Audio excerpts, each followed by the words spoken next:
Nalubog sa baha ang ilang barangay sa Dagupan City kasunod ng pag-apaw ng Pantal River.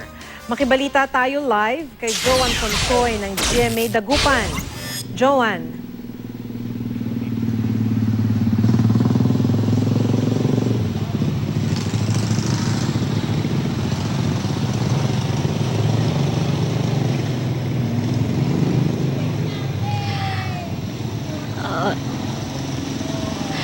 Maki, pag-ambon na lang ang nararanasan ngayon dito sa lungsod ng Dagupan, bahagya na rin humupa ang baha dito sa ating kinatatayuan ngayon sa Barangay Pantal. Kanina umaga kasi ay hanggang 20 ang level ng tubig, pero ngayon ay hanggang bukong-bukong na lamang. Ayon sa CDRMC, naranasan ang pagbaha sa ilang barangay dito sa lungsod, bukod kasi sa tuloy-tuloy na pag-ulan ay nakaranas din ng high tide.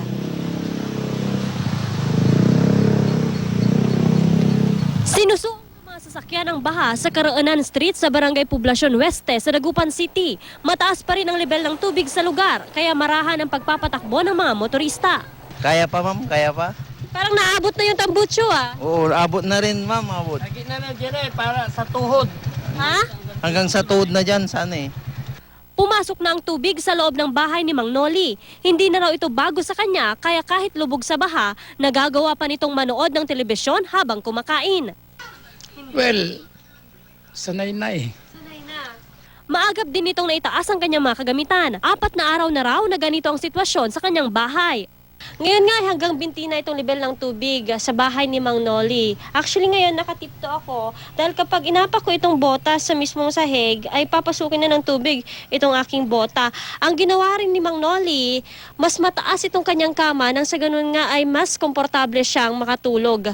At itong kanyang mga kagamitan na supposedly ay maabot na ng tubig, inilagay na lang niya sa mas mataas na lalagyan nang sa ganun nga ay kanya pang mapakinabangan sa mga susunod na araw. Ayon na rin sa kanya, araw-araw din na tumataas itong level ng tubig kahit hindi pa bumuhos itong malakas na ulan.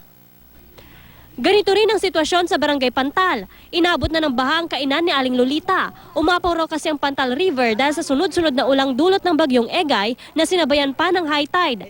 Problema niya ngayon ang mga basura mula sa ilog na naanod sa kanyang kainan. Eh, inaalis ko po yung mga inaanod na basura. Sa ilog.